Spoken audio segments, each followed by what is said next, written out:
Bonjour à tous et bienvenue sur cette nouvelle webconférence. C'est pour vous, passionnés de chevaux et d'équitation respectueuse. Avant de démarrer, voici un petit aperçu de tout ce que vous pourrez trouver pour vivre votre passion à 200%.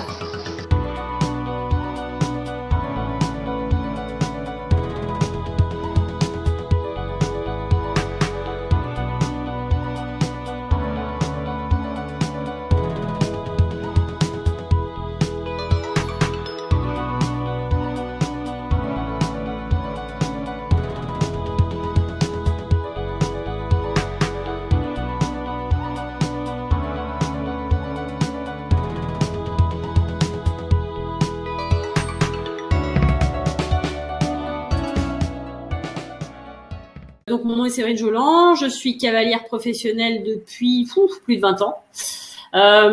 J'ai commencé à monter chez des cavaliers professionnels qui étaient des cavaliers internationaux, en fait des cavaliers de l'équipe de France, tout comme des cavaliers d'équipe nationale à l'étranger, en Suisse, en Belgique, etc.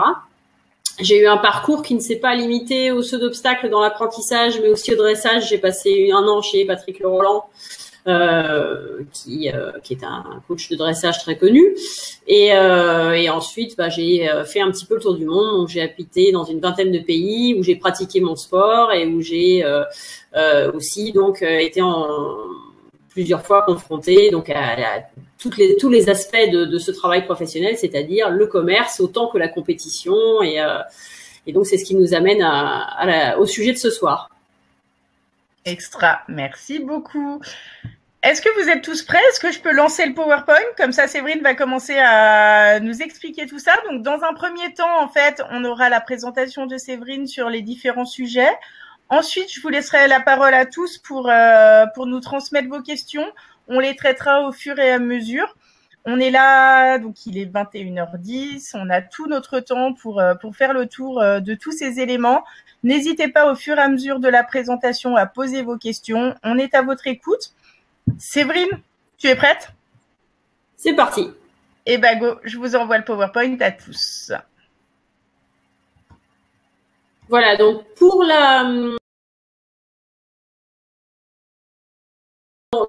dans deux grandes étapes, on va dire. La première grande étape, c'est la recherche, et la deuxième grande étape, c'est l'essai du cheval.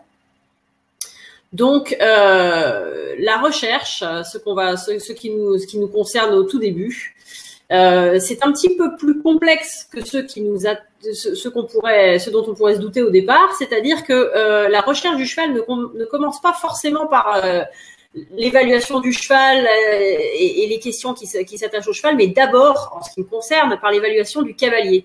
C'est-à-dire que quand quelqu'un me contacte pour rechercher un cheval, fréquemment, je leur demande une vidéo d'eux-mêmes à cheval, parce que pour moi, c'est très important. Donc, si vous êtes confronté à une recherche d'un cheval de CSO, en l'occurrence, évidemment, il faut avoir une opinion plutôt objective de ce que vous pouvez, de ce que vous ne pouvez pas faire à cheval, de ce qu'il faut perfectionner, du type de cheval qui vous convient. Et donc, dans l'évaluation du cavalier, ce qui est important, c'est un œil extérieur.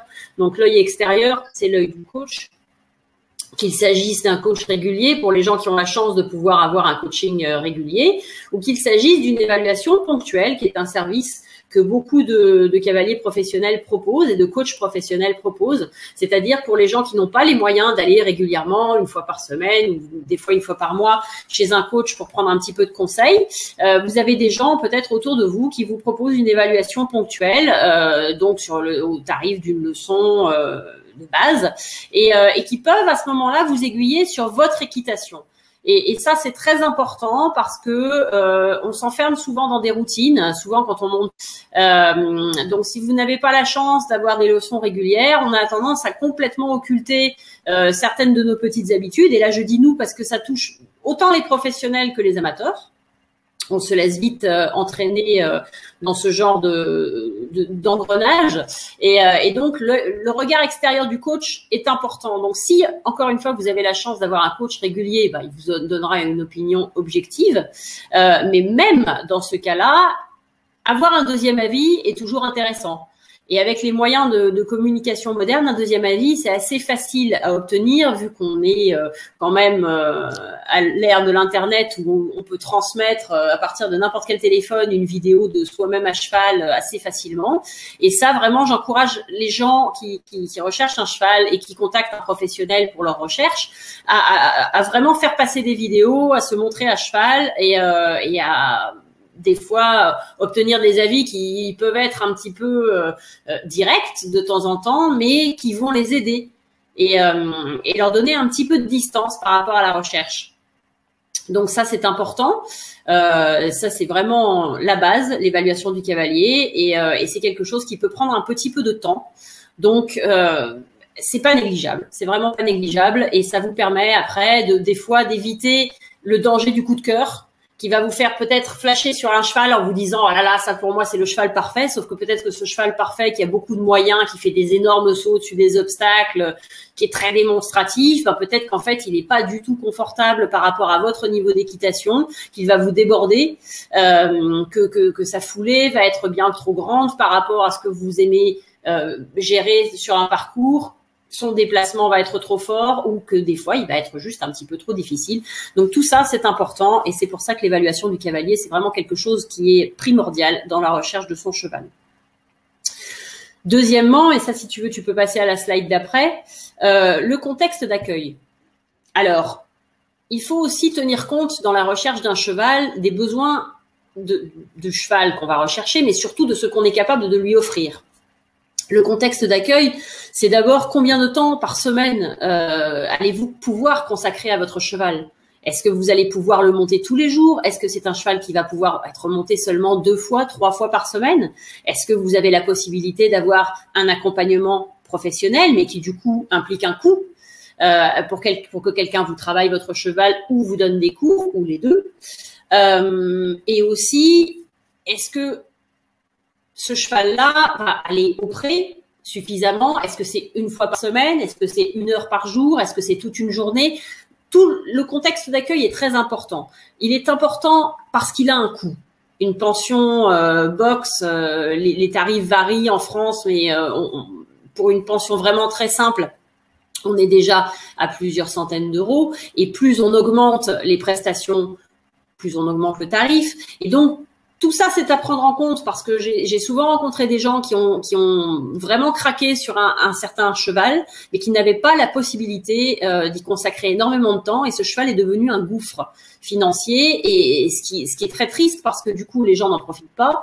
Et c'est une situation c'est un cas de figure qui se retrouve très très très fréquemment. Donc là vraiment j'insiste. Le contexte d'accueil, ce que vous allez pouvoir financièrement consacrer à ce contexte d'accueil, mais aussi vos possibilités au niveau matériel, mais au niveau du temps, sont vraiment à prendre en compte pour que vous puissiez profiter au maximum de votre cheval. Donc c'est vraiment ça, c'est aussi un critère.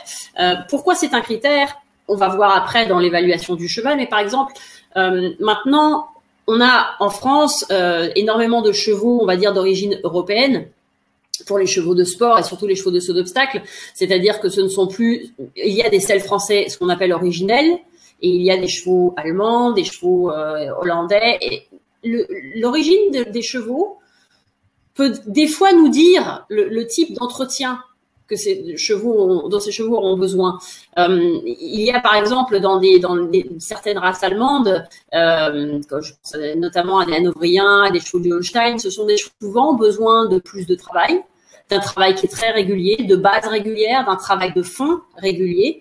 Et les chevaux français, dans le type du selle français originel, sont des chevaux qui des fois ont besoin un petit peu moins de travail régulier, mais de plus de sorties. Quand vous allez à ce moment-là vous orienter vers un anglo-arabe ou des chevaux qui ont beaucoup plus de sang, certains vont avoir besoin de faire beaucoup plus d'extérieur. Donc ça importe aussi dans le choix de votre cheval par rapport au temps que vous avez et par rapport à ce que vous aimez faire. C'est-à-dire si vous êtes quelqu'un qui aime bien passer énormément de temps dans une carrière, et ben peut-être qu'un type de cheval va vous convenir. Et si vous avez les possibilités d'aller en forêt tous les jours, ce sera peut-être un autre type de cheval. Mais toutes ces questions-là sont des questions importantes avant même de considérer l'animal et la recherche par rapport à un sujet précis.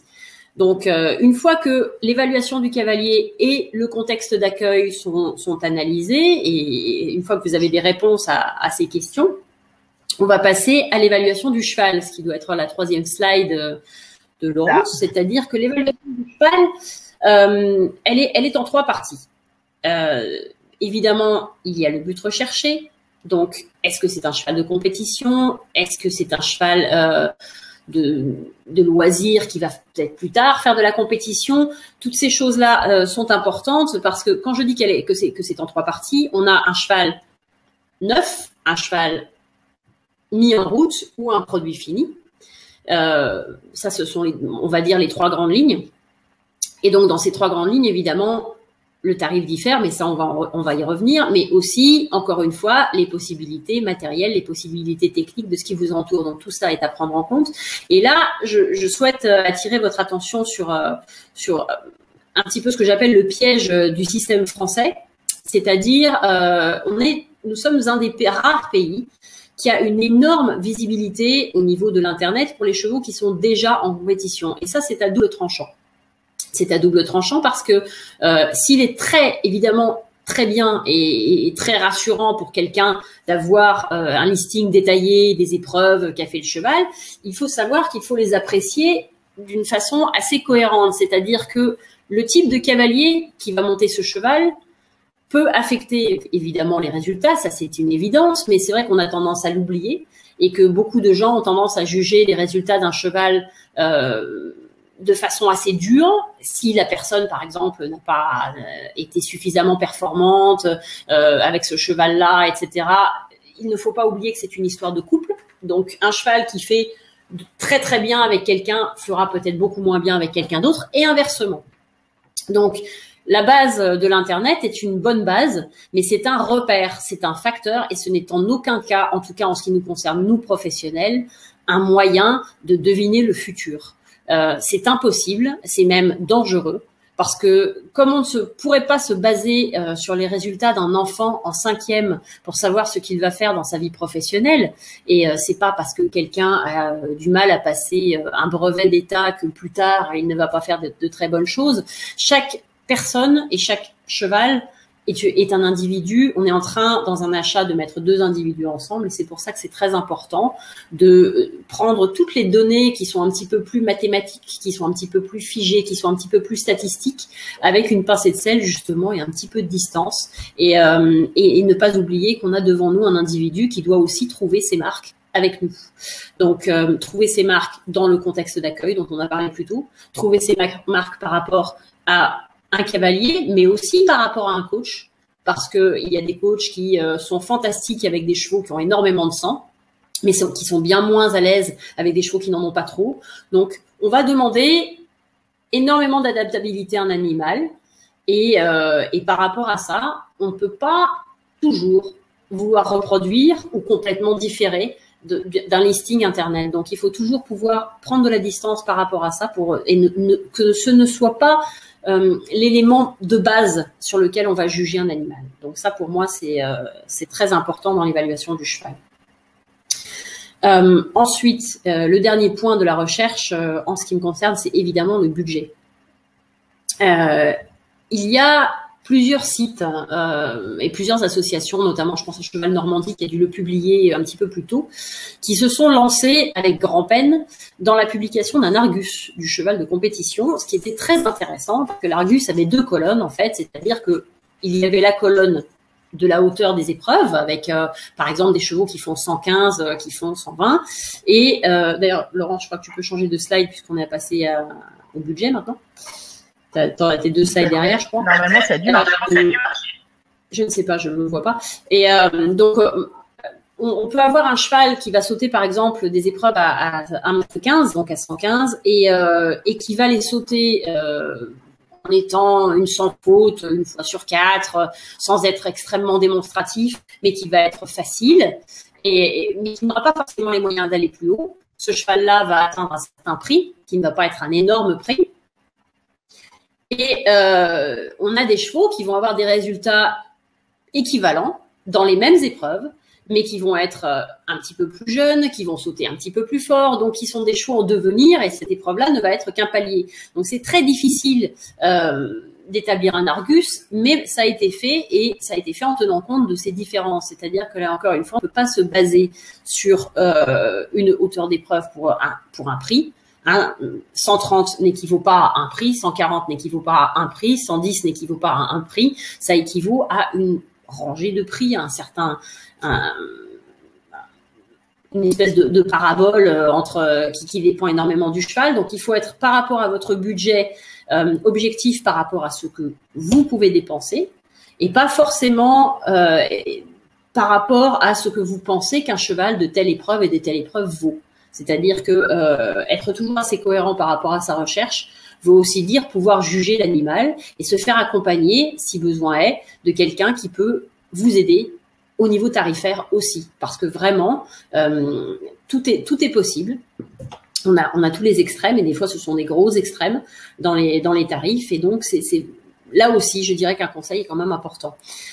Deuxièmement, dans cette question du budget, il y a aussi le potentiel de revente. Alors ça, c'est quelque chose que je vous encourage à prendre en compte quand vous recherchez votre cheval. Toujours pouvoir se demander à un moment, bon, ce cheval-là me plaît, c'est un coup de cœur, mais est-ce que je prends un risque? Est-ce que c'est pas un petit peu dangereux? Qu'est-ce que j'en fais si ça ne marche pas? Et ça, c'est vraiment la question qu'il faut se poser et que tout le monde devrait se poser. Si ça ne fonctionne pas, si votre cheval ne vous convient pas, est-il un cheval facile à revendre? Est-ce que, à votre avis, c'est un cheval qui va plaire? C'est un cheval qui va être adaptable, qui va pouvoir convenir à un panel plus large de cavaliers? Ou est-ce qu'il ne convient qu'à un certain type de cavalier, qu'à une certaine utilisation? Donc, je dirais que plus la personne est amateur, et voire par exemple pour des cavaliers de club, vous avez plus vous êtes amateur, plus vous êtes nouveau dans le sport, plus à mon avis, au respect de cette question-là, il vous faut un cheval qui convienne au plus grand nombre. Que vraiment les chevaux, la facilité d'utilisation, et ça à n'importe quel niveau, c'est quelque chose qui désormais est primordial. C'est vraiment très très important. On va y revenir dans l'essai du cheval, mais c'est une considération à prendre en compte par rapport au budget. Un cheval facile d'utilisation sera souvent un petit peu plus cher qu'un cheval qui des fois a plus de moyens, mais qui est beaucoup plus compliqué. Mais par contre, un cheval facile d'utilisation sera toujours revendu s'il ne vous convient pas.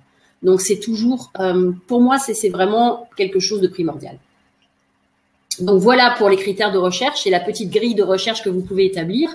Il ne faut pas hésiter chez soi à faire un petit tableau avec les pour, les contre, les conditions d'accueil, toutes les petites choses dont on a parlé et faire un petit quelque chose, griffonner quelque chose, y réfléchir et vraiment pour avoir des idées très très claires parce que plus votre idée est claire avant d'avoir vu le cheval, plus vous allez être capable de raisonner le coup de cœur et de vous dire, voilà, maintenant, je peux fonctionner à l'instinct sur tel cheval parce que vraiment, il me plaît, mais d'un autre côté, il satisfait ma liste de questions. Et ça, c'est important parce que ça permet d'éviter de grosses erreurs pour ce genre de choses. Donc maintenant, on va passer à la deuxième partie de cette conférence sur l'achat du cheval de CSO, qui est l'essai. Donc, par rapport à l'essai, plusieurs étapes. De nouveau. Alors, encore une fois, on va insister sur l'accompagnement. Se faire accompagner d'un coach, c'est parfait, mais c'est pas possible au plus grand nombre. La plupart des gens ne peuvent pas forcément se le permettre. Et puis, des fois, les coachs ne sont pas toujours là quand on en a besoin. Donc, il ne faut pas hésiter à se faire accompagner par un ami, même quelqu'un qui ne connaît pas les chevaux, parce que c'est toujours bien d'avoir quelqu'un qui est capable de faire une vidéo. C'est toujours bien d'avoir un avis extérieur, même si des fois, on peut être un petit peu plus confus. Mais tous les supports sur lesquels on peut immortaliser le moment de l'essai sont quand même importants. Et ça permet de réfléchir et de prendre du recul. Et vraiment, comme on parle du fait d'acheter un animal, c'est ce qui est le plus difficile à faire, de prendre du recul. Donc là, j'insiste encore une fois par rapport à cet accompagnement. Et d'un autre côté, quand vous allez vous retrouver chez quelqu'un qui a un cheval à vendre, si cette personne est professionnelle, ou des fois ça peut arriver avec certains amateurs, il peut y avoir plusieurs chevaux qui conviennent à votre recherche. Certains peut-être qui vont y convenir moins que d'autres, mais on peut vous proposer d'essayer plusieurs chevaux. Je ne peux qu'encourager la démarche. Il faut le faire quand vous en avez la chance, parce que la comparaison, c'est un énorme élément de choix. Parce qu'aussi, d'expérience, il m'est arrivé un grand nombre de fois de proposer des chevaux qui correspondaient exactement à la recherche, mais qui, à mon sens, ne correspondaient pas vraiment au cavalier. C'est-à-dire que la première démarche de la recherche, l'évaluation du cavalier dont on parlait tout à l'heure, peut-être que la personne ne s'était pas posé suffisamment de questions par rapport à son propre niveau. Et au final, en insistant un petit peu pour que cette personne essaie un autre cheval, la personne a finalement préféré l'autre cheval parce que l'autre cheval était plus facile d'utilisation, lui convenait mieux, que sais-je. Mais il faut de toute façon avoir des éléments de comparaison. Et ça, à n'importe quel niveau, encore une fois, qu'il s'agisse de quelqu'un qui démarre ou qu'il s'agisse de quelqu'un d'un petit peu plus chevronné, c'est important. Deuxième, donc ça, tout ça, c'est l'accompagnement et ce qu'il faut faire dès qu'on arrive sur un essai. Que demander? C'est une autre question. Donc, les questions importantes à poser par rapport à l'historique du cheval que vous avez en face de vous, ben ça c'est vraiment très important. L'historique, c'est pas seulement, et là j'insiste encore sur l'internet, mais ce n'est pas seulement le CV du cheval, ce qu'il a fait en compétition, ça c'est une partie de l'historique. Ce qu'il y a comme historique, c'est évidemment un historique médical, mais on va y revenir, mais aussi un historique d'entretien. C'est-à-dire que le cheval que vous essayez, qu'est-ce qu'il mange?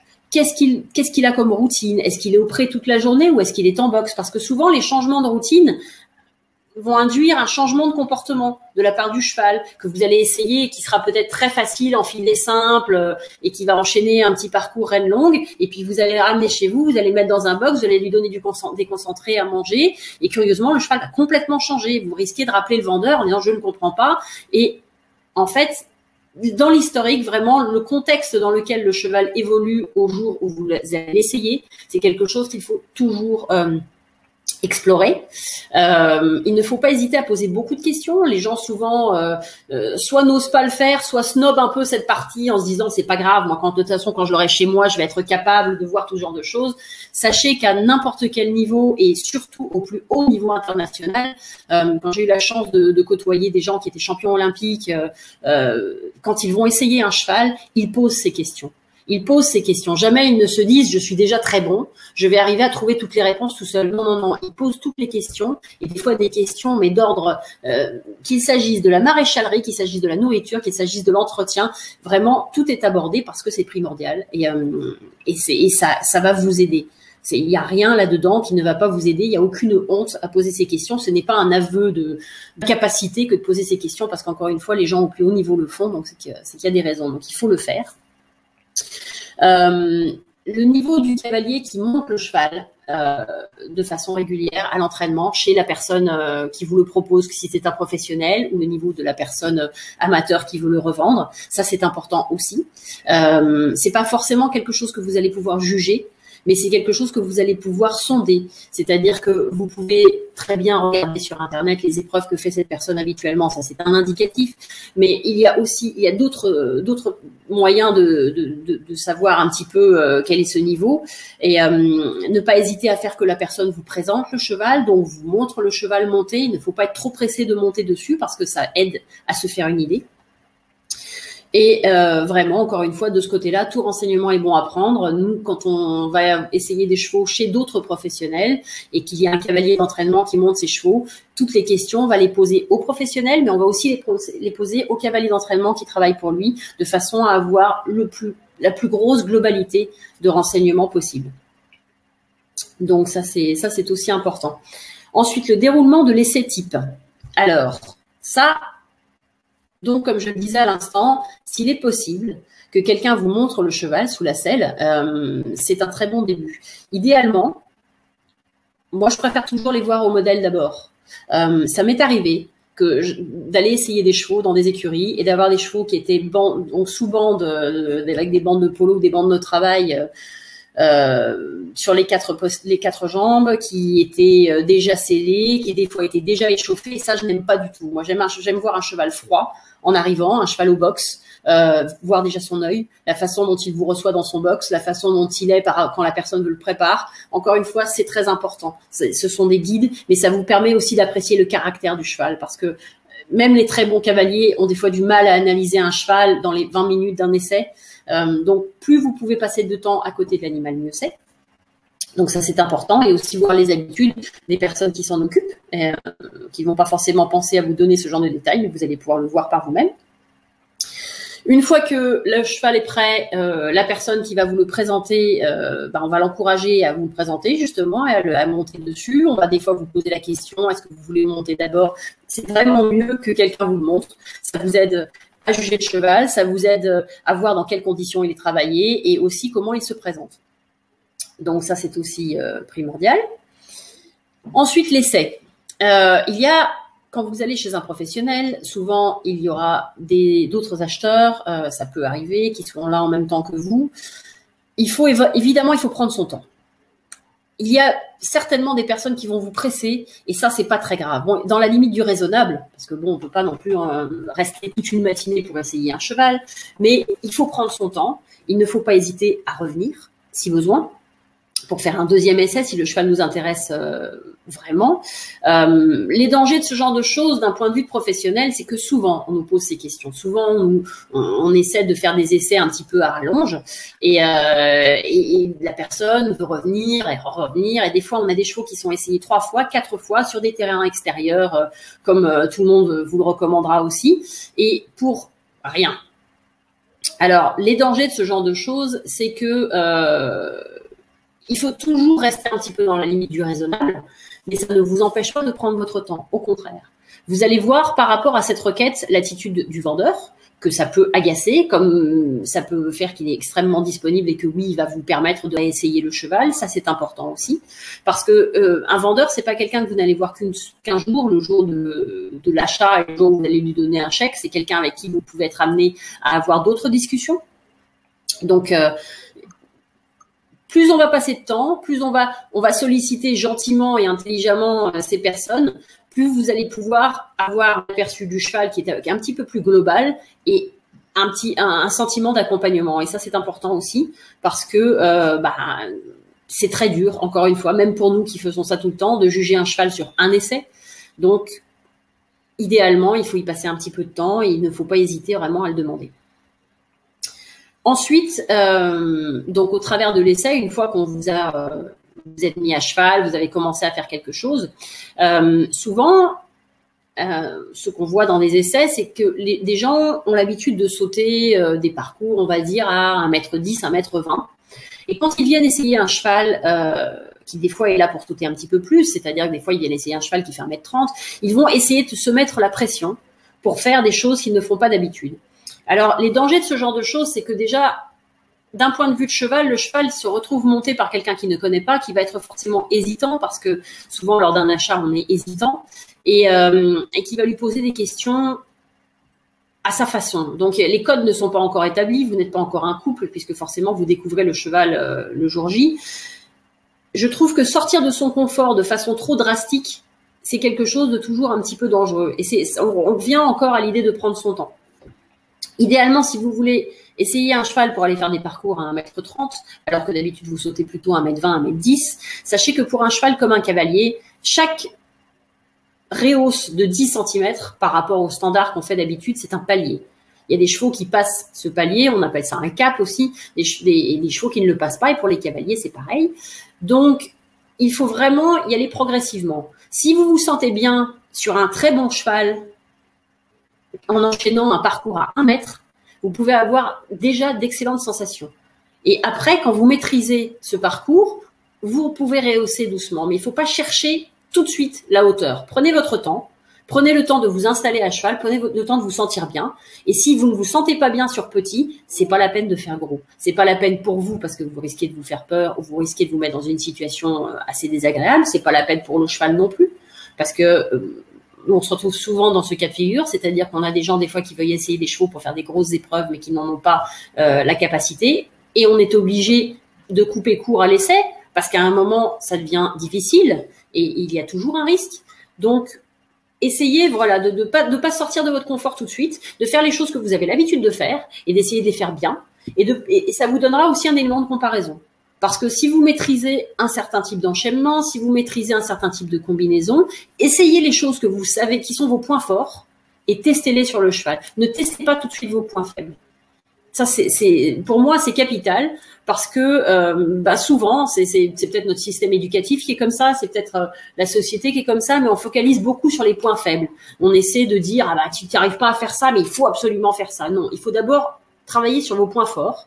Et l'essai d'un cheval, c'est un moment où si vous voulez être à l'aise, c'est comme ça qu'il faut le commencer. Si vous commencez par vous dire c'est un challenge aujourd'hui, il va falloir que je saute 130 absolument avec ce cheval-là parce que je suis venu là pour ça, ça risque d'être compliqué pour vous, pour le cheval, pour le vendeur et pour la suite.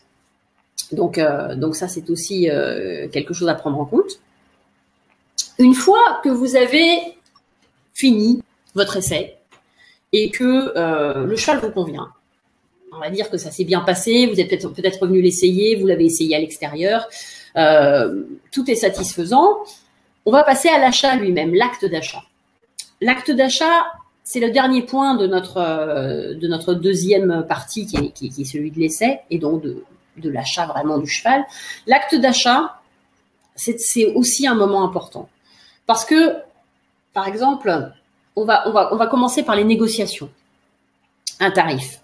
On vous a certainement annoncé un prix par rapport à ce cheval. Est-ce qu'il est dans votre fourchette? Est-ce qu'il n'est pas dans votre fourchette?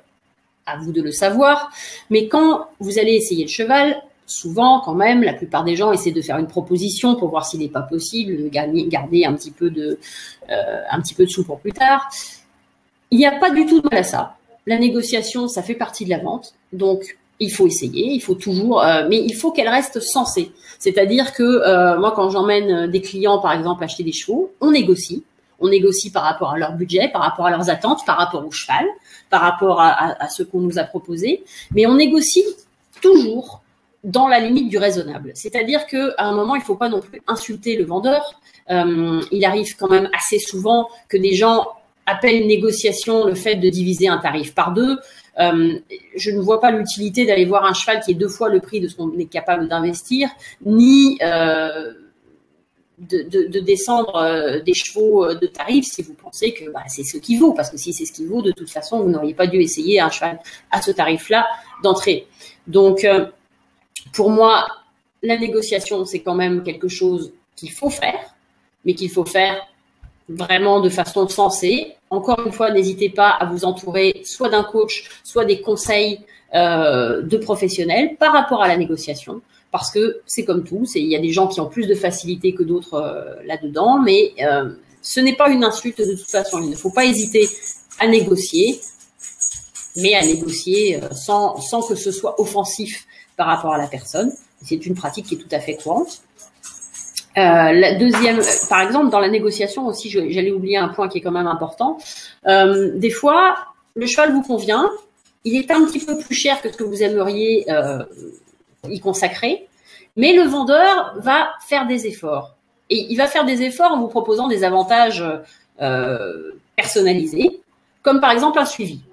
En vous disant, voilà, vous m'achetez ce cheval, mais dans le package, je vous donne un cours, je vous donne 20 cours, je vous donne tout le suivi que vous voulez, illimité, ça existe. Je vous donne des stages, je vous donne une reprise aussi, parce que ça peut arriver, c'est-à-dire qu'il y a des marchands qui sont un petit peu plus onéreux, mais ces gens-là vont vous proposer un service de reprise, c'est-à-dire que si le cheval ne convient pas, vous pouvez éventuellement l'échanger contre un autre cheval.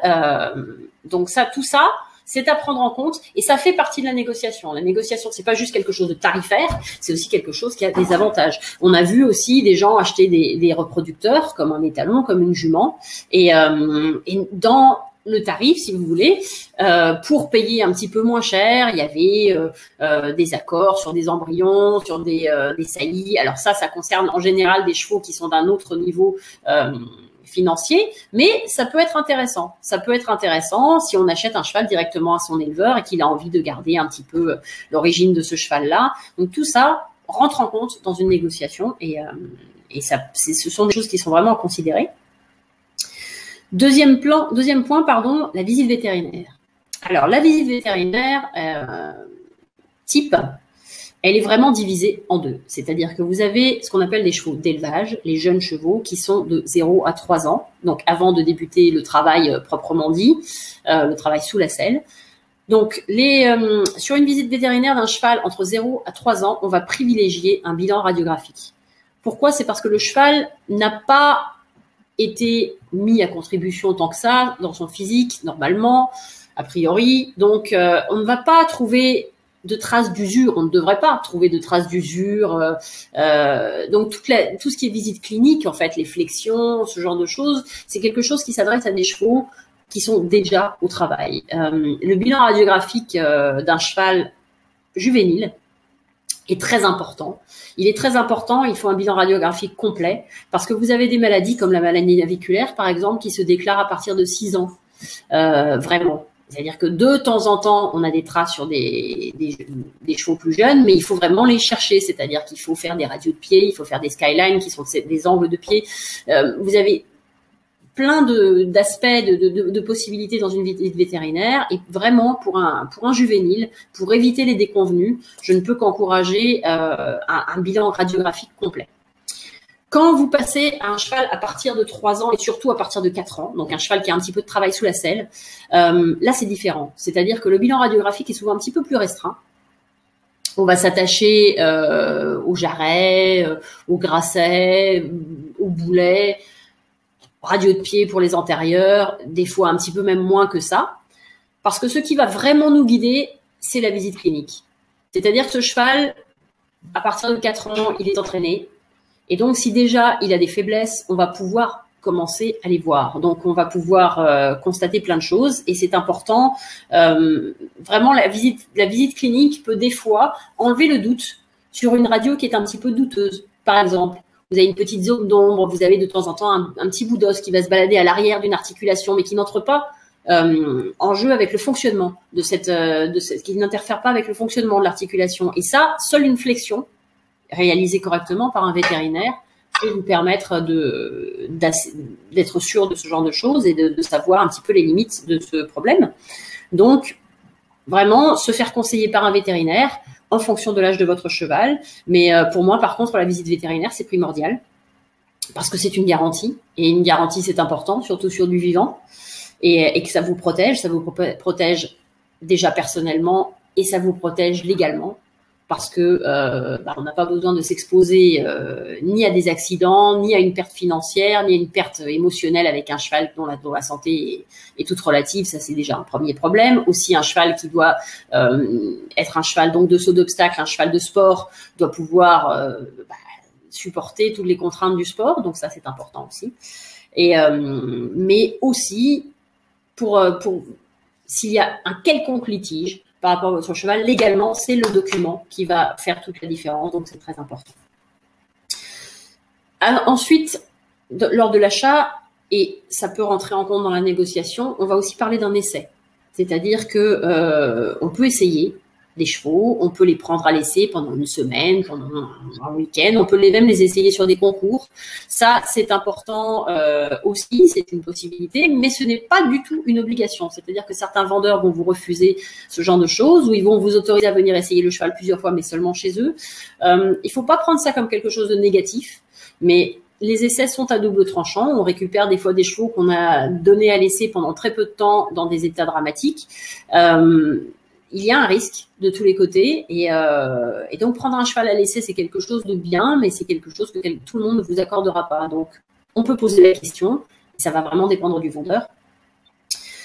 Pour en finir avec l'achat, il y a la présence évidemment du contrat. Donc, le contrat de vente de la simple facture, avec taxe, sans taxe, selon le vendeur, selon vos circonstances d'achat.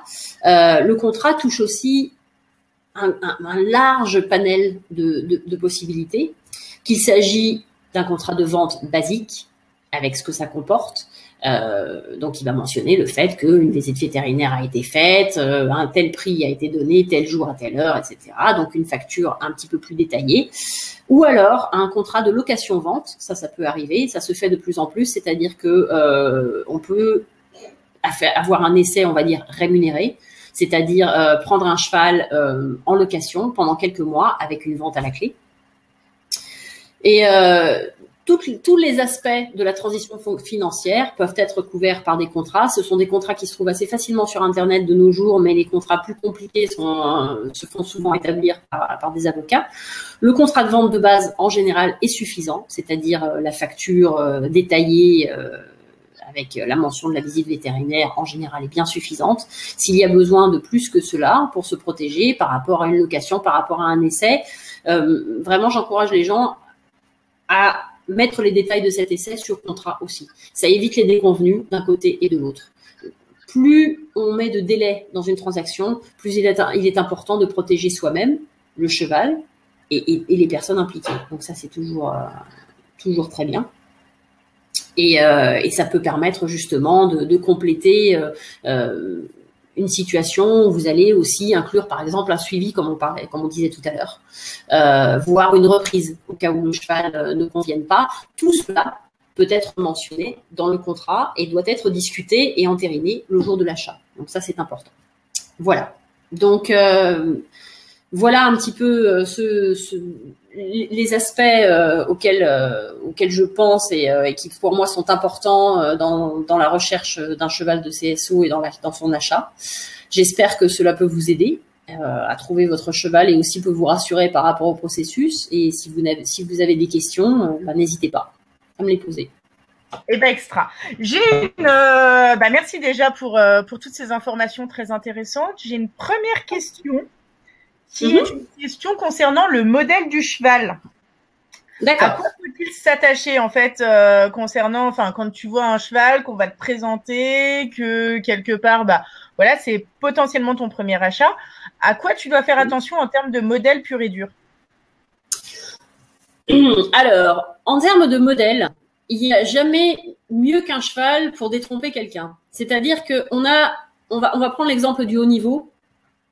Si tu prends 2 chevaux de haut niveau qui ont du succès et qui sont vraiment des très bons chevaux, tu les mets côte à côte, comme le cheval de Pénélope Le Prévost, Flora de Mariposa, qui a un modèle assez particulier, on va dire, et tu la mets à côté de Cornado, qui est le cheval de Marco Senning, qui est un cheval très rond, très fort. Ils n'ont rien à voir.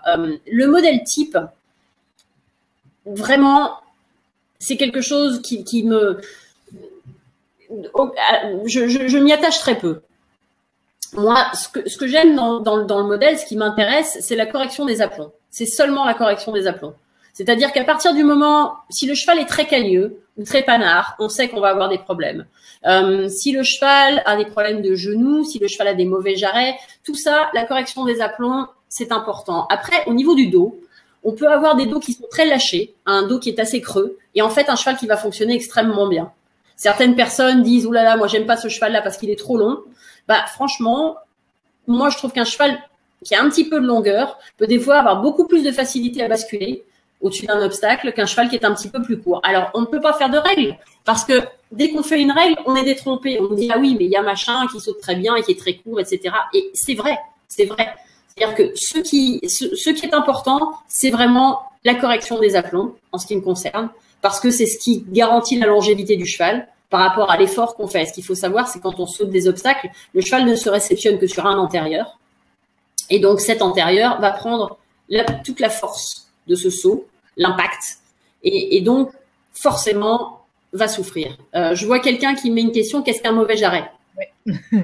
Alors, c'est vraiment, ça, c'est une question de conformation pure et dure. Un mauvais jarret, c'est un jarret droit, c'est-à-dire un jarret qui n'a pas énormément d'angle. C'est un jarret clos, c'est-à-dire quand vous regardez les postérieurs des chevaux, vous avez l'impression que les pointes des jarrets se touchent. C'est-à-dire que on a énormément de problèmes de rectitude, on va dire. L'aplomb, le bon aplomb, le bon jarret, par exemple, si vous mettez derrière les postérieurs du cheval, c'est un dessin assez rectiligne.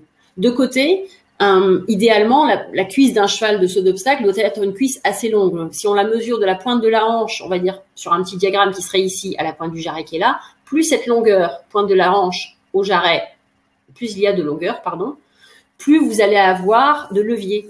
Donc ça, c'est important aussi.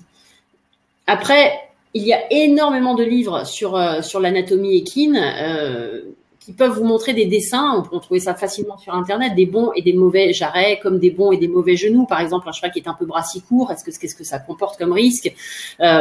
ce genre de choses, je dirais que plus les aplombs sont corrects par rapport à un diagramme simple de rectitude, moins on a de chances de se faire avoir. Par contre, vraiment, au niveau du dos, je ne peux pas dire qu'il y a un type de dos qui fonctionne mieux qu'un autre.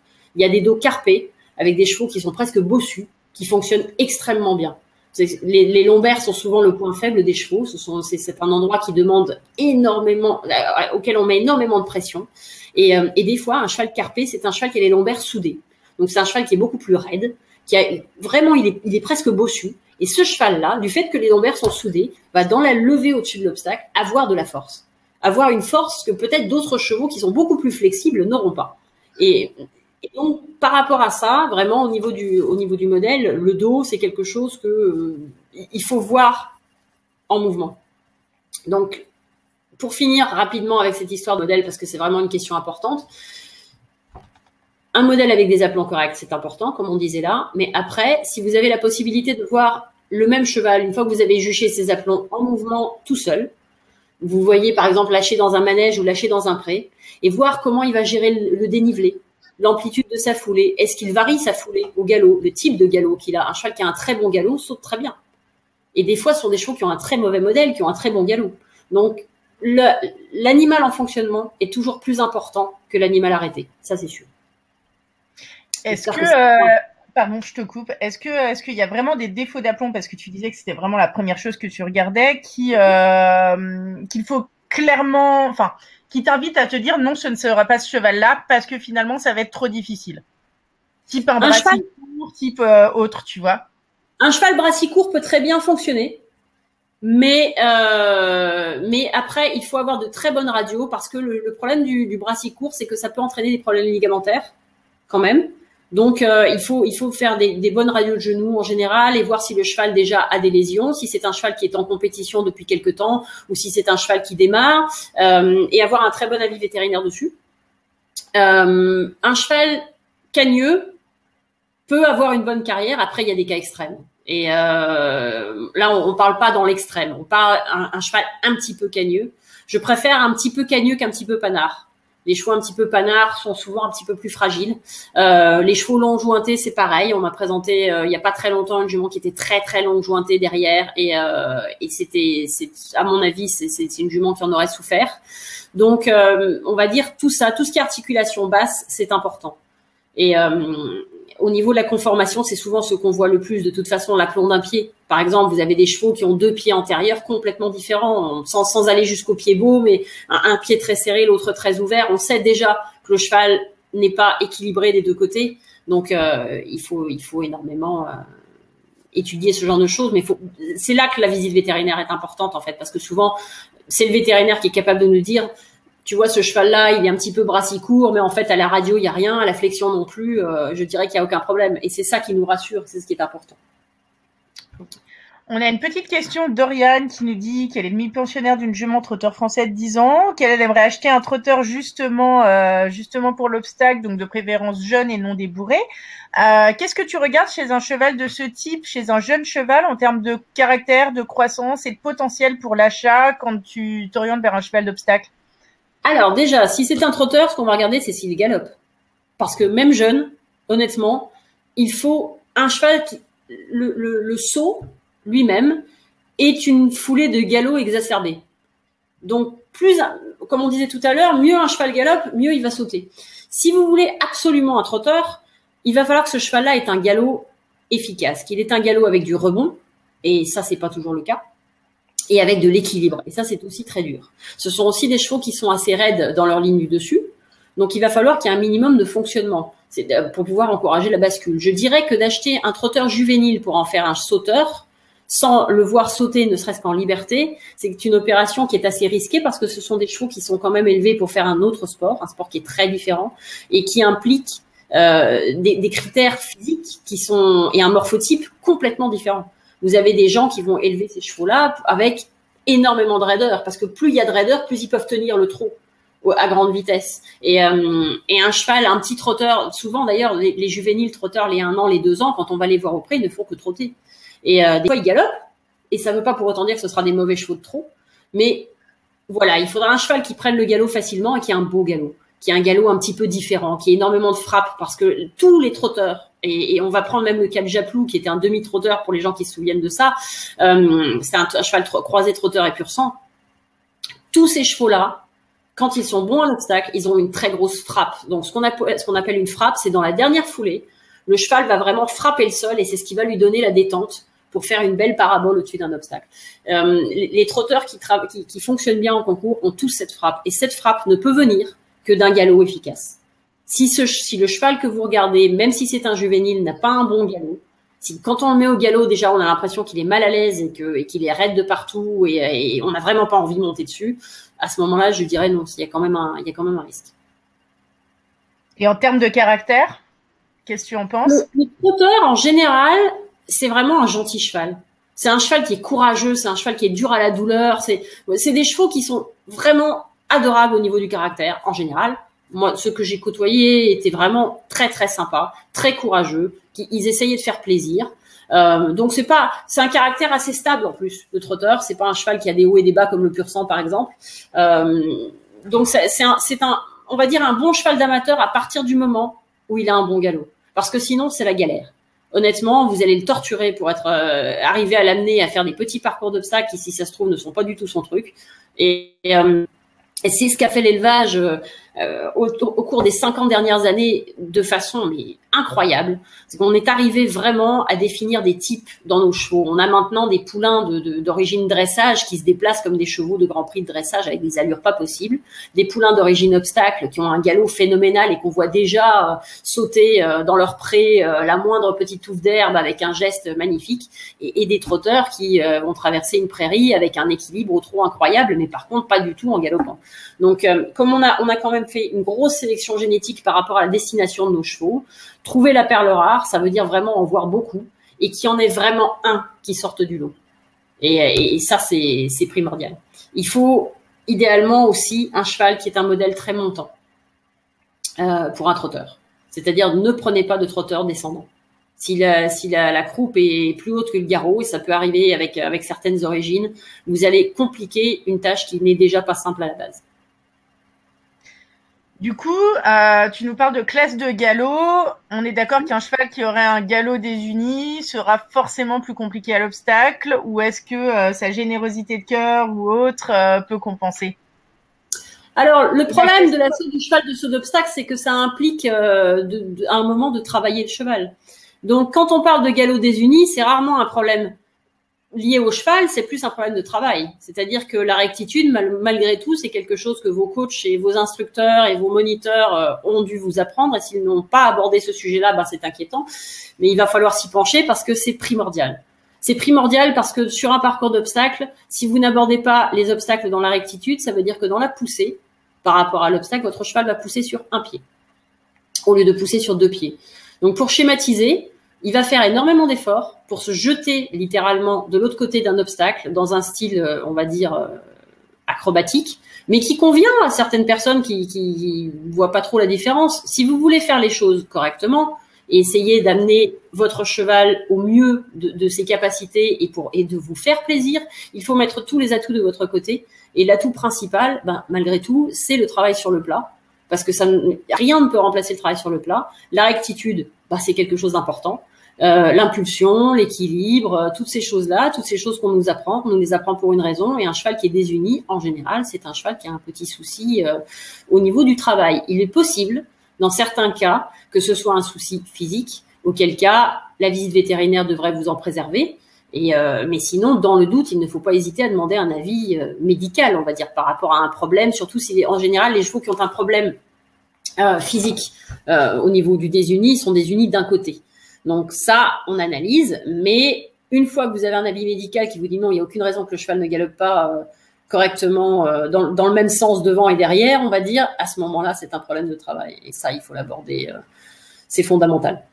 Si vous regardez, c'est toujours bien de prendre l'exemple des grands cavaliers et des couples qui font du haut niveau dans quelque discipline que ce soit, et vous ne verrez pas un parcours de complet de haut niveau, un parcours de cross, pas un parcours d'obstacle de haut niveau, où vous avez un cheval qui reste désuni longtemps. On leur apprend à changer de pied, on leur apprend à se redresser, et tout ça, on leur apprend pour les amener dans les meilleures conditions vers l'obstacle, quelle que soit la hauteur de l'obstacle.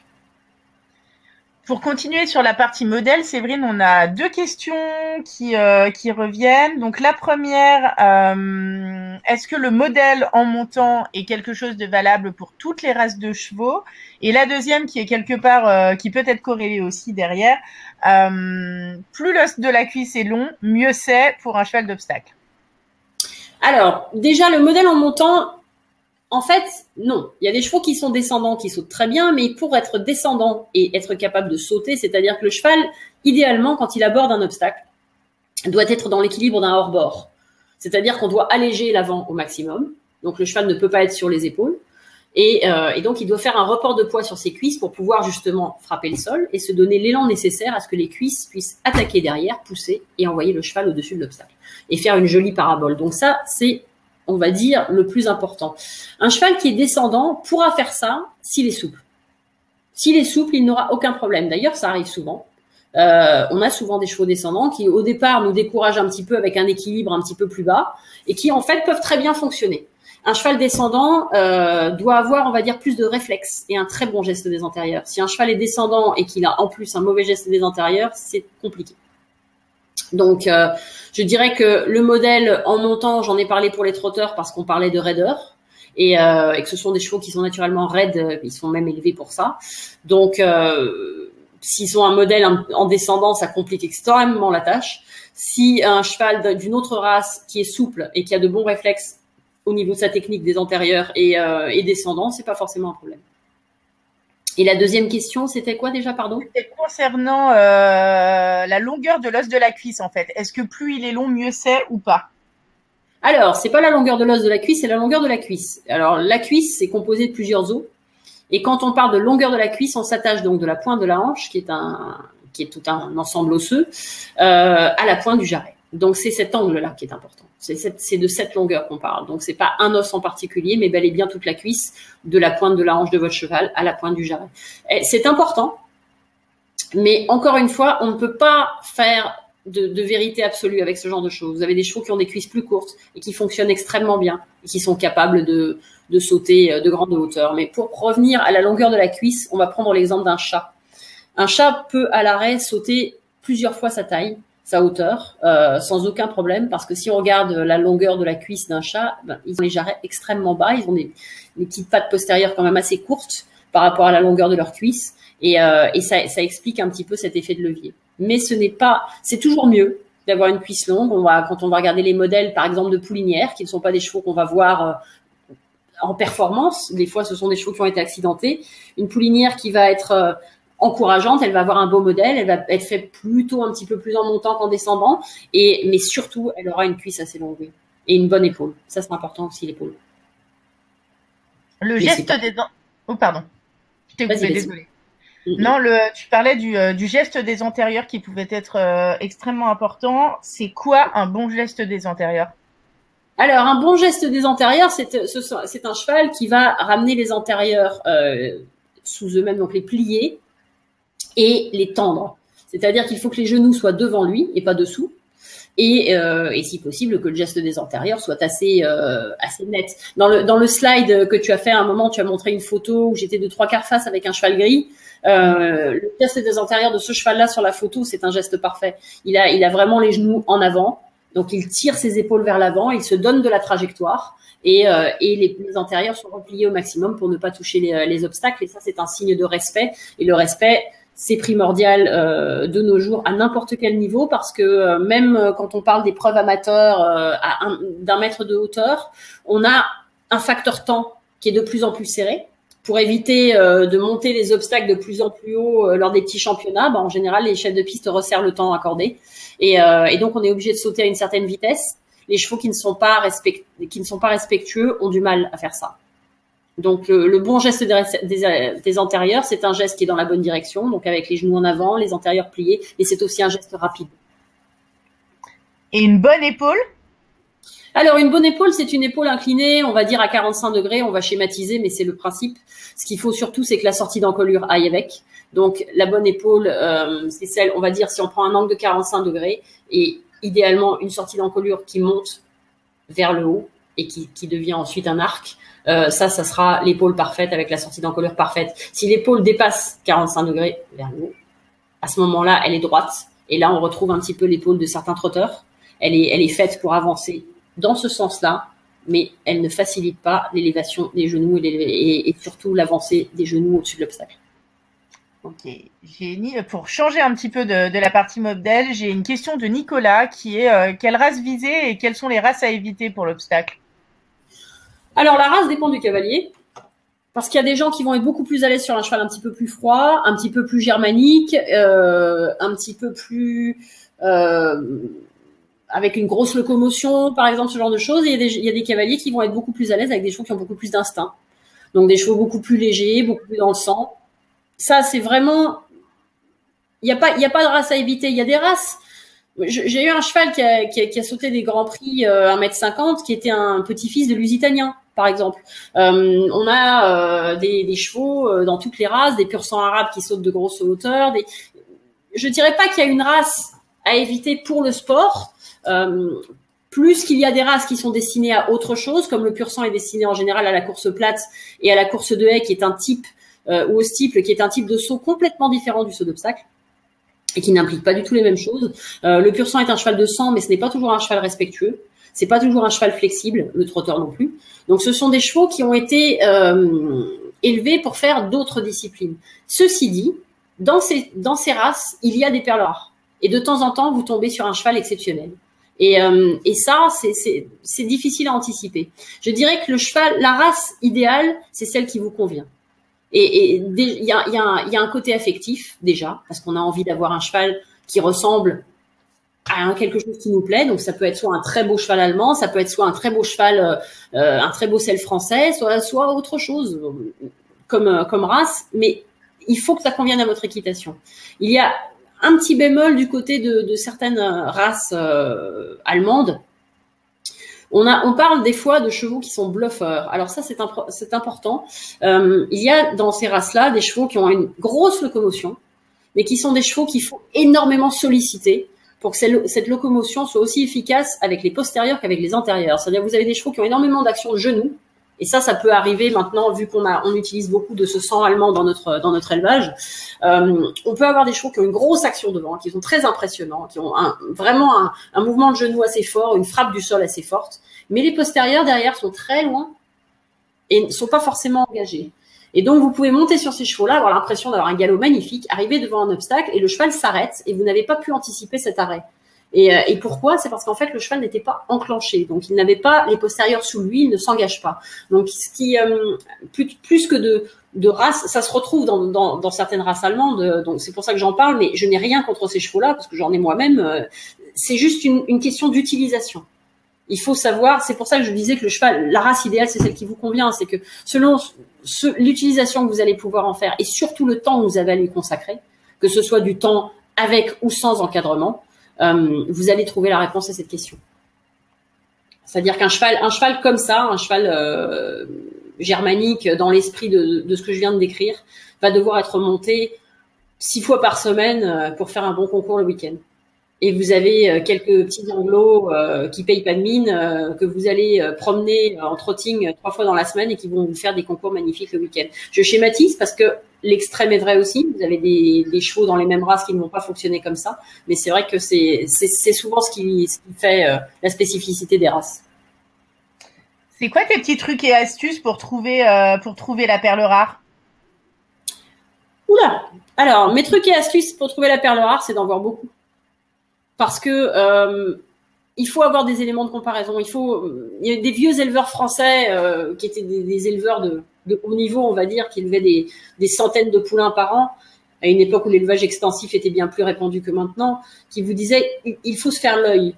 Et c'est vrai, j'aime bien cette expression parce que il faut vraiment voir énormément. Il faut regarder au maximum. Il faut regarder tout ce qu'on peut regarder. Il faut regarder des compétitions à la télé en essayant des fois de couper le son un petit peu et juste de nous faire une idée plutôt que d'écouter l'avis du commentateur. Déjà nous faire une idée de ce qu'on aime, du type de foulée qui nous amène à un obstacle. Est-ce que cette foulée était bonne? Est-ce que cette foulée était pas bonne? Qu'est-ce que le cheval a fait?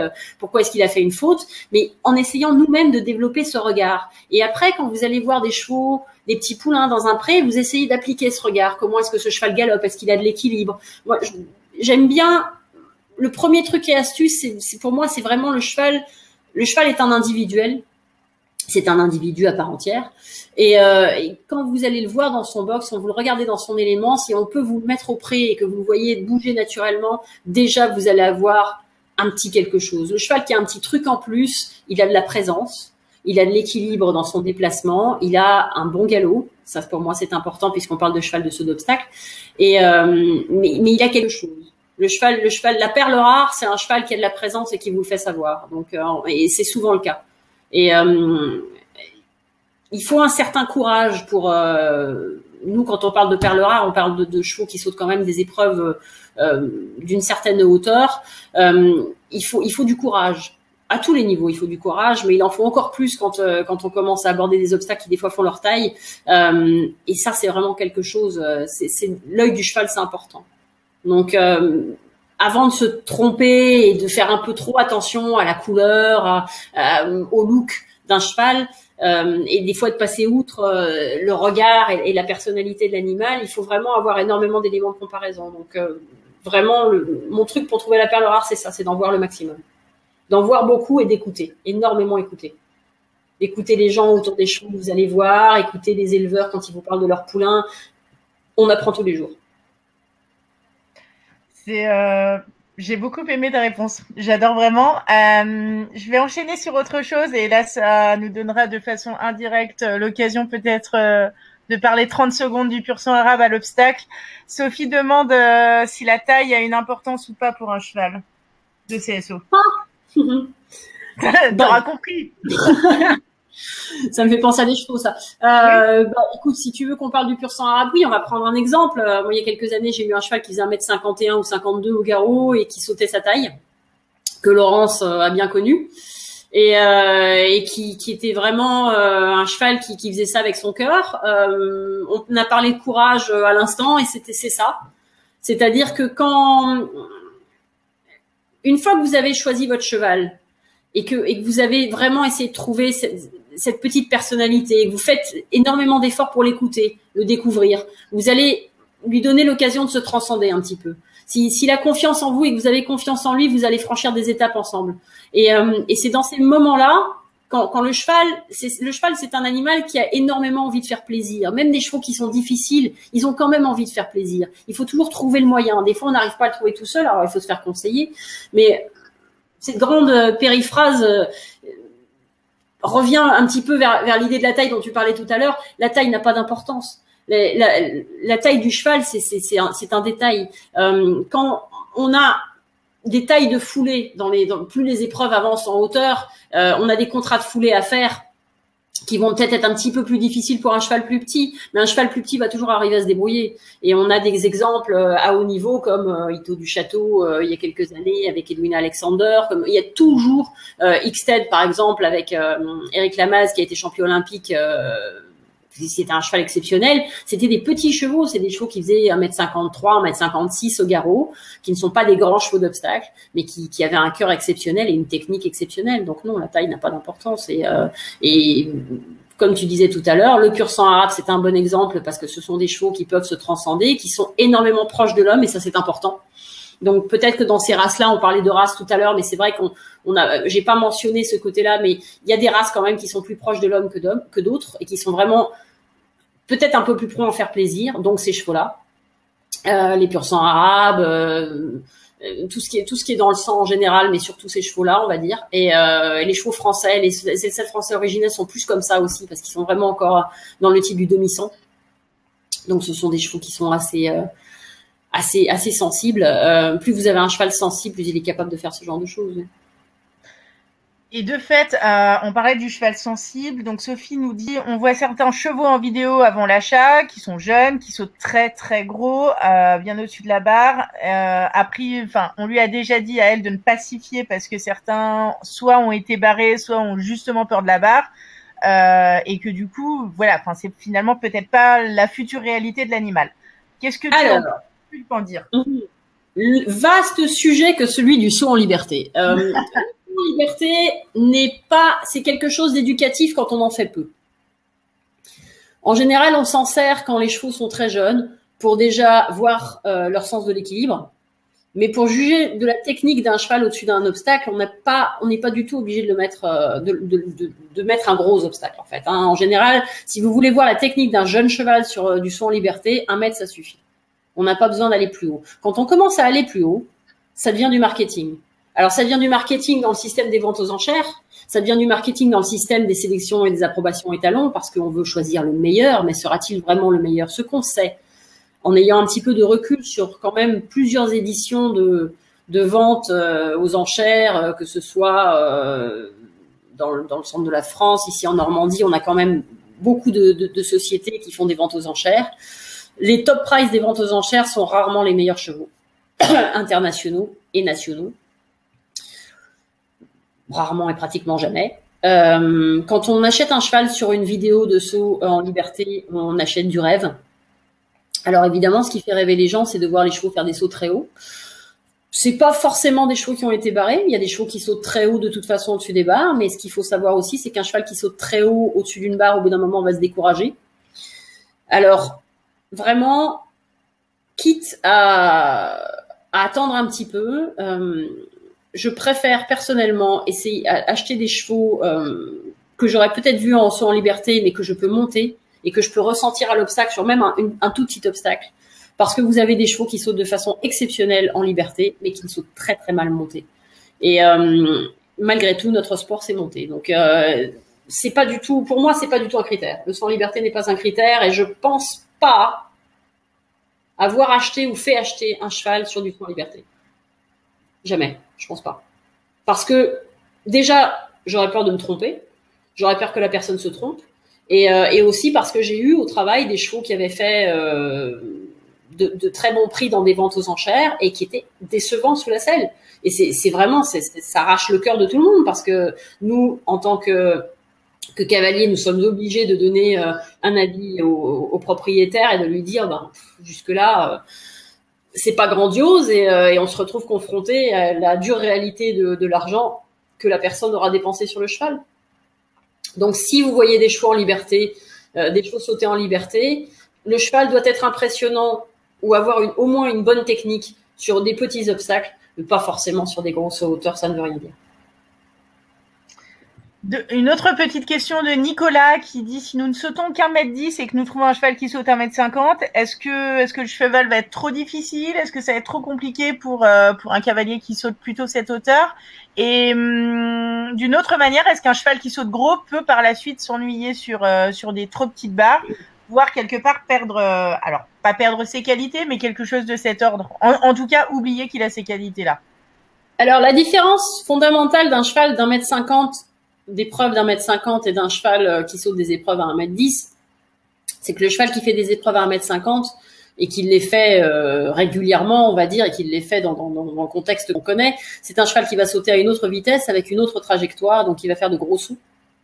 Ce sont souvent des chevaux qui ont plus d'action, donc une foulée ample et une foulée ajustable, c'est-à-dire que leur galop est élastique. Ça, c'est un bon cheval pour faire 1,50 m. Ce n'est pas la qualité requise d'un cheval d'1,10 m, parce qu'un cheval d'1,10 m va avoir des contrats de foulée plus petits,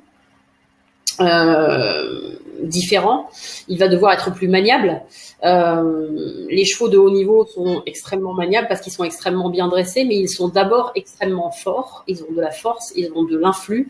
Un cheval, je pense que là, sans schématiser dans le type d'épreuve, on va partir peut-être appeler la chose d'une façon différente. Un cheval de professionnel qui saute des épreuves à 130, 135, 140, 150, peut-il être monté avec succès par un amateur? Si le cheval a été bien préparé, si le cheval est bien dressé, parce que c'est surtout ça qui est important. Vous avez des chevaux qui sautent à très haut niveau, mais qui sont pas si dressés que ça, qui sautent sur leur qualité. Si le cheval a été bien dressé, moi je dirais que justement oui, évidemment qu'il est montable. Et si vous avez la chance de pouvoir, dans votre budget, acheter un cheval qui fait de grosses épreuves pour faire des petites épreuves et qu'il n'y a pas de vis caché, il n'y a pas de défaut, il n'y a pas machin, il n'y a pas de truc. Si le cheval est très bien dressé, évidemment que ça va être possible.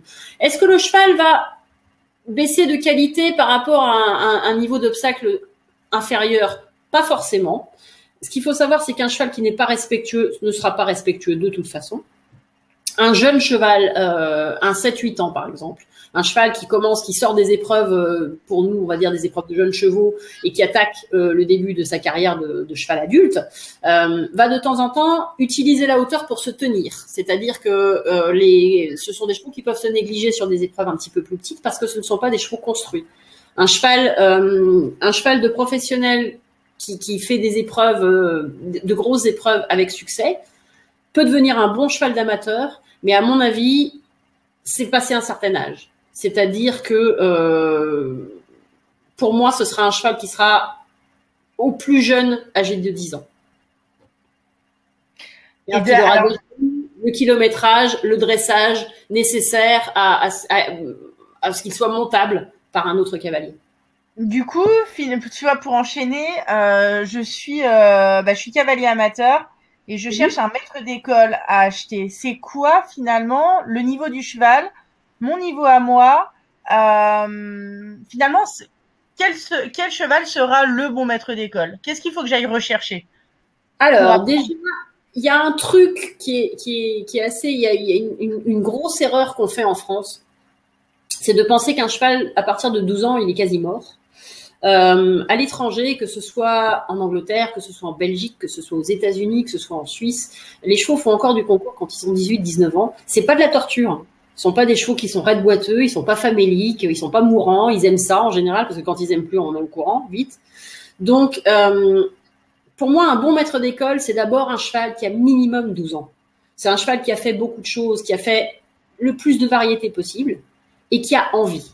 Il faut qu'il ait encore envie, qu'il ait envie d'emmener le cavalier et qu'il soit capable d'excuser des erreurs. Donc, c'est peut-être pas le cheval le plus sensible du monde, c'est peut-être pas le cheval le plus chatouilleux du monde, mais c'est un cheval qui aura fait beaucoup de choses et qui aura appris à les faire bien. Et ça prend du temps. Nous, en tant que professionnels, on n'amène pas nos chevaux au plus haut niveau de leur capacité avant une dizaine d'années. Et même à 10 ans, ce sont encore des jeunes chevaux. Au niveau international, ils vont répéter ce qu'ils savent faire. À partir de 12, 13 ans, là, ils ont répété plusieurs fois, ils connaissent ça par cœur. Et là, on peut vraiment avoir un bon maître d'école. Mais je dirais, pour moi, un bon maître d'école, c'est un cheval de 14, 15 ans. Et ces chevaux-là, en France, ne valent pas extrêmement cher puisqu'on fait une grosse ségrégation à leur égard. Et donc, on les regarde même pas. Et vous pouvez trouver des chevaux super, vraiment pas très chers, qui ont fait de grosses épreuves et qui vont pouvoir vous donner 4 ans, 5 ans même de concours avec succès. Et ça, c'est à l'étranger, c'est quelque chose qui est vraiment recherché. Et nous, ici, on tombe un petit peu dans le panneau de nos épreuves qui ne parlent que du jeune cheval, du jeune cheval, du jeune cheval. Et c'est encore mieux quand il va aux Jeux Olympiques et qu'il a 8 ans. Mais ça, c'est extrêmement rare. Et ce sont des chevaux qui, en général, quand on a fait autant de choses avec un jeune cheval, au bout d'un moment, ça casse. Je me souviens de Nelson Pessoa qui disait qu'il y a un certain nombre de sauts dans un cheval. Et c'est vrai. Chaque cheval a un quota de sauts. À partir d'un moment, la machine ne fonctionne plus. Donc, un bon maître d'école, c'est un cheval qui aura été correctement préparé, qui aura encore envie de faire, et ça se sent quand on les essaie, parce qu'il vous emmène vers la barre, et qui connaît son boulot, c'est-à-dire qu'il va vous emmener vers la barre en se réajustant lui-même par rapport à l'obstacle ou la combinaison d'obstacles à enchaîner. Et c'est un cheval dont la visite vétérinaire sera correcte fonction de son âge. C'est-à-dire qu'il ne faut pas non plus s'attendre à ce qu'une visite vétérinaire d'un cheval de 14 ans soit identique à la visite vétérinaire d'un cheval de 8 ans. S'il y a quoi que ce soit qui ne fonctionne pas, c'est vraiment la visite clinique et non pas les radios qui va déterminer le potentiel de votre cheval.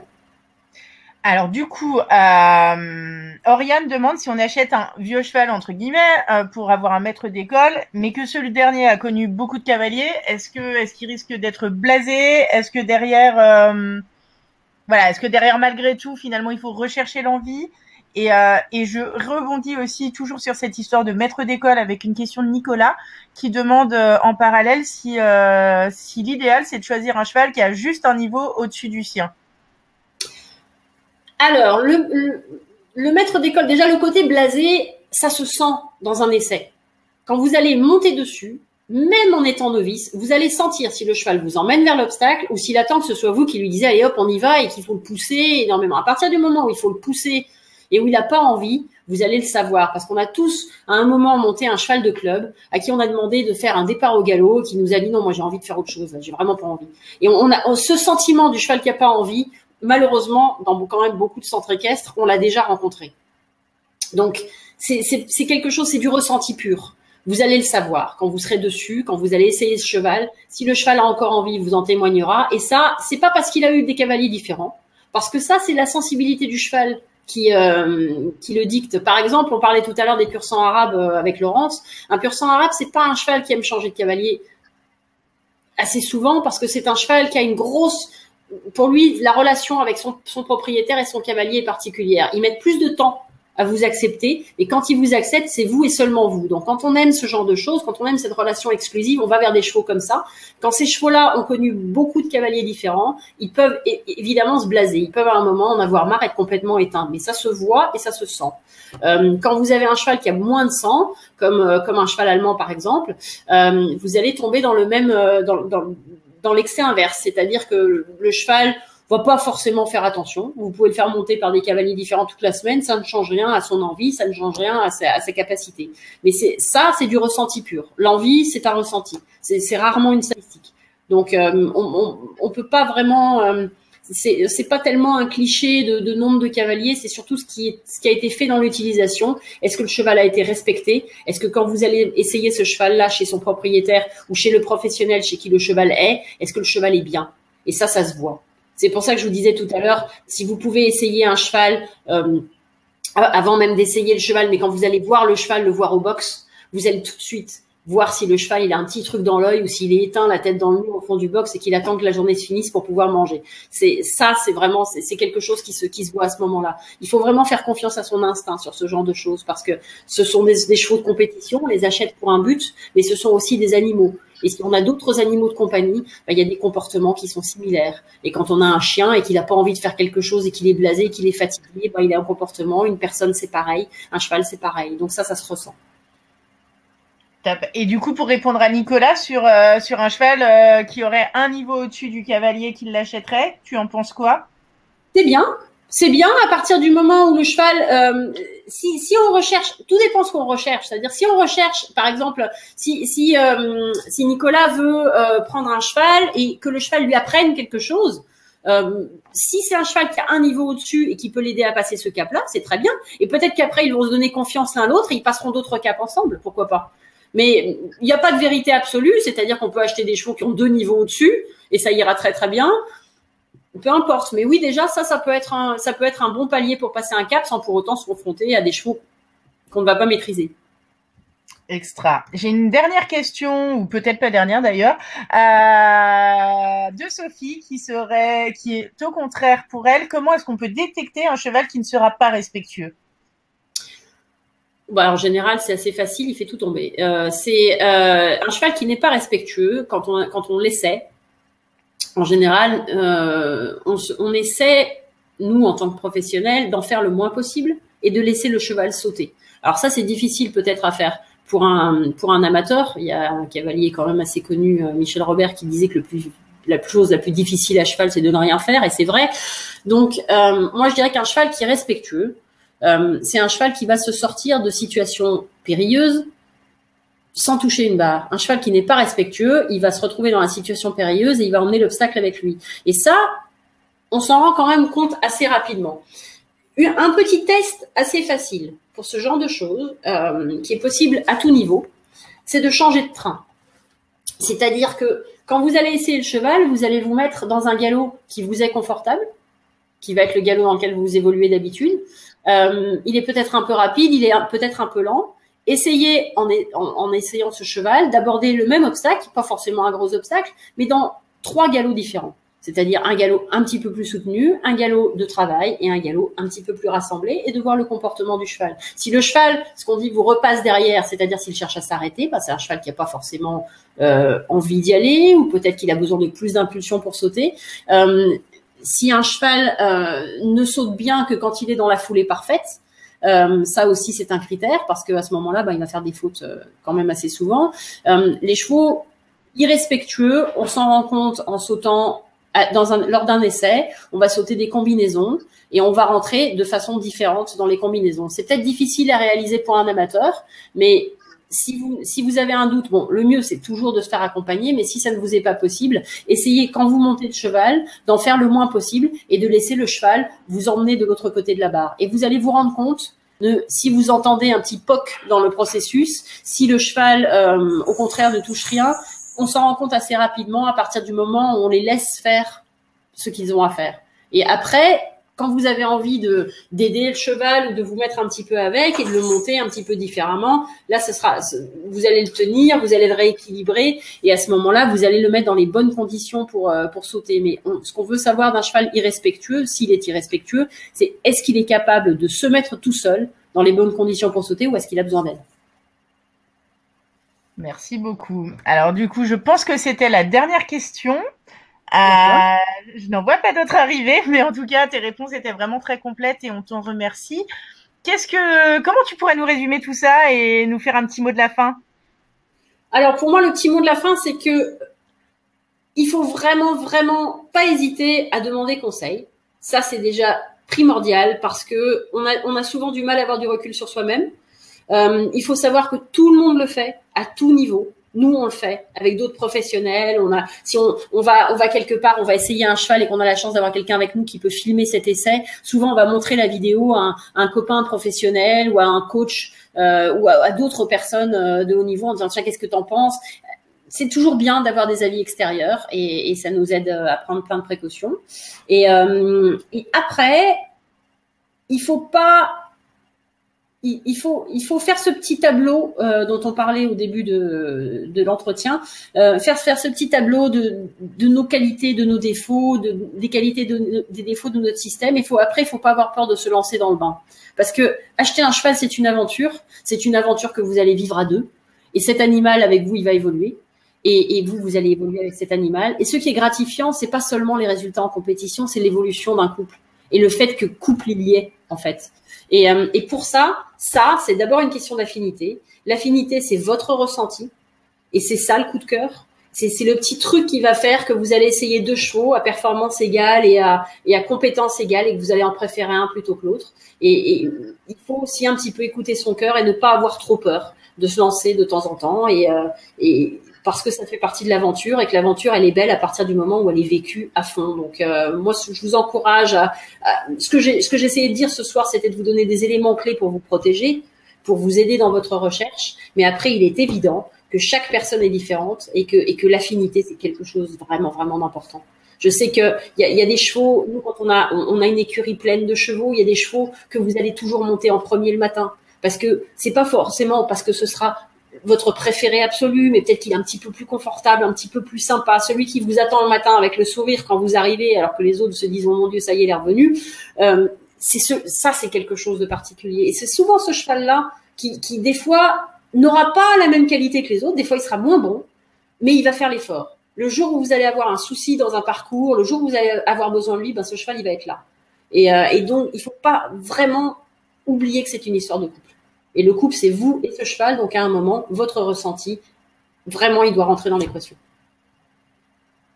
Eh ben, un très, très grand merci pour ce très joli mot de la fin. J'espère que vous avez tous eu les réponses aux dernières questions. Voilà, Séverine, merci pour tout. Qu'est-ce qu'on peut te souhaiter à toi? Rien, une bonne continuation, j'espère. Et puis vraiment, si il y a d'autres questions, que les gens qui sont là ce soir réfléchissent à des questions, qu'ils ont des amis qui ont des questions, ne pas hésiter à nous recontacter. On est assez facile à trouver de toute façon, soit sur Internet, un petit peu partout. Donc n'hésitez pas à poser d'autres questions parce que c'est notre rôle à nous les professionnels d'essayer d'aiguiller un petit peu les recherches et d'aider au maximum. Donc moi, ça ne me dérange absolument pas. Donc voilà. Bien, écoutez, un très grand merci. Je vous souhaite à tous une très très belle soirée.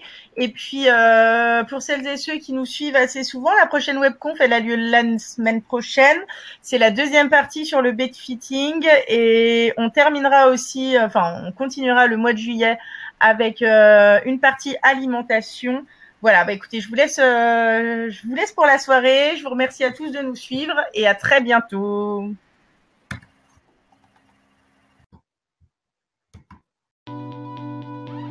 Bonjour à tous et bienvenue sur cette nouvelle webconférence. C'est pour vous, passionnés de chevaux et d'équitation respectueuse. Avant de démarrer, voici un petit aperçu de tout ce que vous pourrez trouver pour vivre votre passion à 200%.